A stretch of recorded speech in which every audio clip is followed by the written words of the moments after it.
La mer est noire ce soir. Le vent coupe la peau et remplit les oreilles d'un bruit blanc. Je marche sans destination, juste pour tenir debout. Encore un peu. On dirait que la nuit comprend. Ici, personne ne demande de sourire. Personne ne s'appuie sur moi. Il n'y a que ma silhouette et les vagues qui reviennent, qui repartent. Toute la journée, j'ai porté des phrases qui pèsent. Ça va aller. T'inquiète, je gère.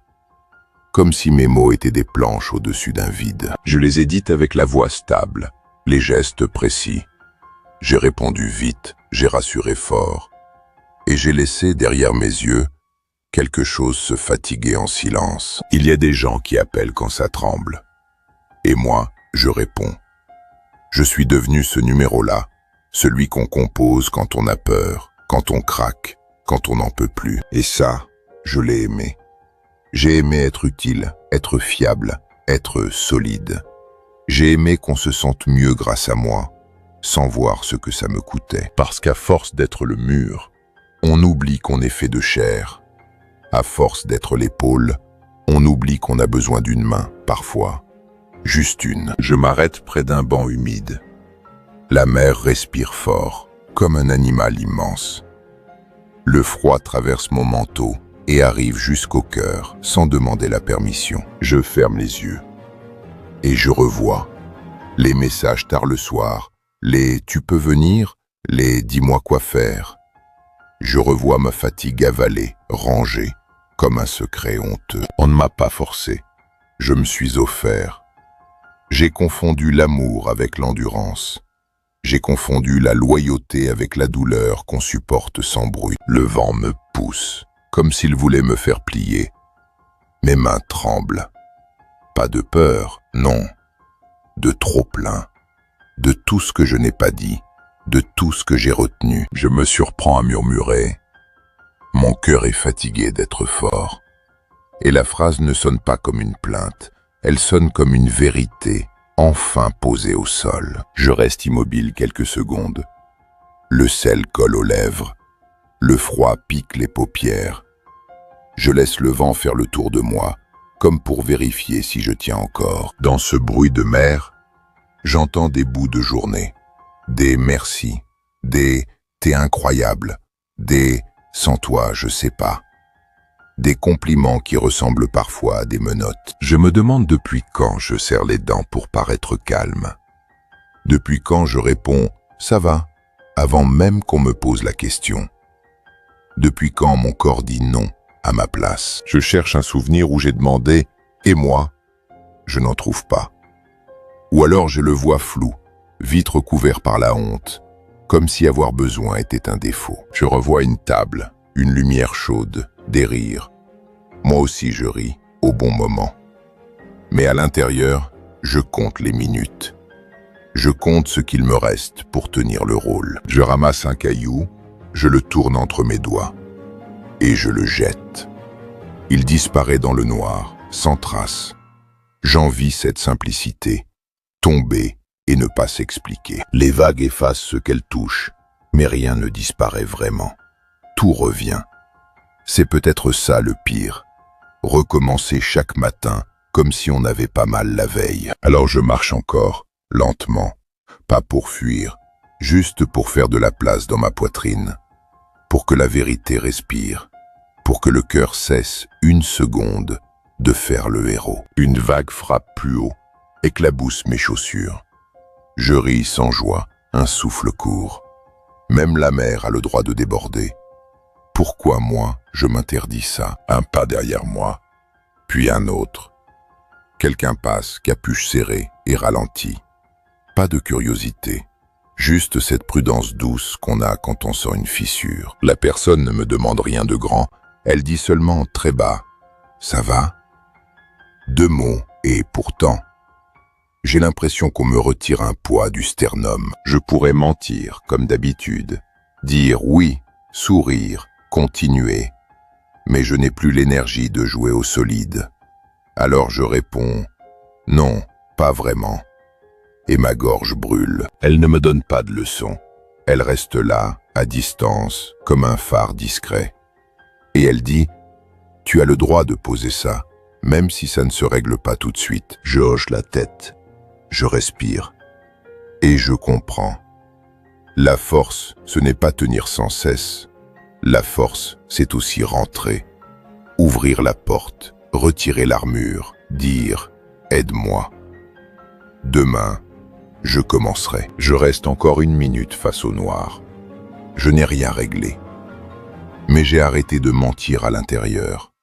Et, dans le bruit des vagues, c'est déjà quelque chose.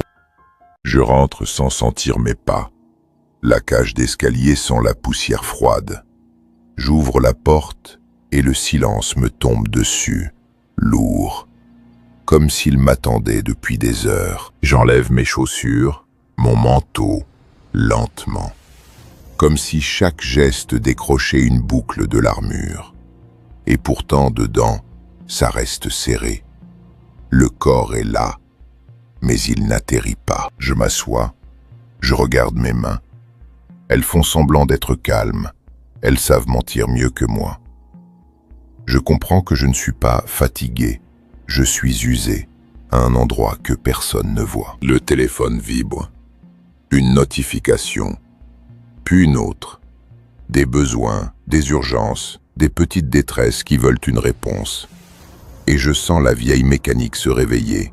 Vas-y, réponds, sauve, rassure. Je ne réponds pas. Pas tout de suite. Je regarde l'écran comme on regarde une porte qu'on a trop ouverte. J'ai envie d'être courageux, mais j'ai surtout envie de disparaître quelques minutes. Je pense à ce que j'ai construit, une image solide, un rôle confortable pour les autres. Et je me demande quand j'ai signé pour ça. À quel moment j'ai confondu être aimé avec ne jamais faillir. Je me lève, je vais jusqu'à la fenêtre. La nuit colle aux vitres. Au loin, on devine le bord de mer, une ligne noire qui coupe le monde. Même ici, j'entends le vent dans ma tête. Je voudrais pleurer, mais ça reste coincé. Comme si mon corps avait appris à tout retenir, même les larmes. Alors je respire. Je respire pour 2, pour 3, pour tous ceux qui respirent sur mon dos. Je revois des scènes. Moi qui dis « ça va », moi qui dis « bien sûr », moi qui dis « t'inquiète ». Un chapelet de promesses, et derrière, un cœur qui s'éteint un peu chaque fois. J'essaie une phrase nouvelle dans ma bouche. Je ne peux pas. Elle sonne étrange. Elle sonne presque interdite. Et pourtant, je sens quelque chose se redresser en moi. Une minuscule frontière. Le téléphone vibre encore. Je tape un message. Lentement, je l'efface, je le retape, mes doigts tremblent. Pas de peur, plutôt de culpabilité. Comme si poser une limite, c'était trahir. Finalement, j'écris « Je suis épuisé, je ne peux pas ce soir. » Rien d'autre, pas d'excuses, pas de sourire. Je regarde la phrase et j'ai le vertige, comme si j'avais ouvert une fenêtre en plein hiver. Le message part.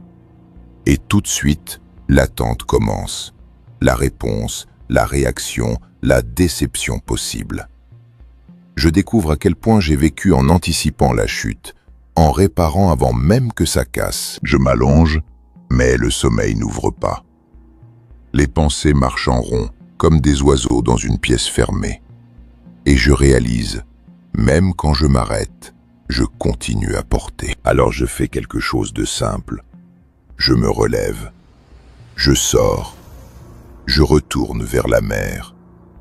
La nuit est la même, mais moi, je suis un peu moins pressé de faire semblant. Au bord de l'eau, je laisse le vent me traverser. Je ne cherche plus à être impeccable. Je ne cherche plus à aller mieux d'un coup. Je reste là, silhouette contre l'obscur, et je laisse la fatigue exister. Je comprends que ce n'est pas une fin, pas une guérison, juste un endroit où je cesse de me battre contre moi-même. Un endroit où je peux admettre, je suis au bout, et je suis encore là. Le jour ne se lève pas vraiment. Il pâlit à peine, comme une promesse qui hésite. Je regarde l'horizon sans attendre de miracle, et je murmure sans colère, « Mon cœur est fatigué d'être fort, et ce soir, je n'essaierai pas de le convaincre du contraire.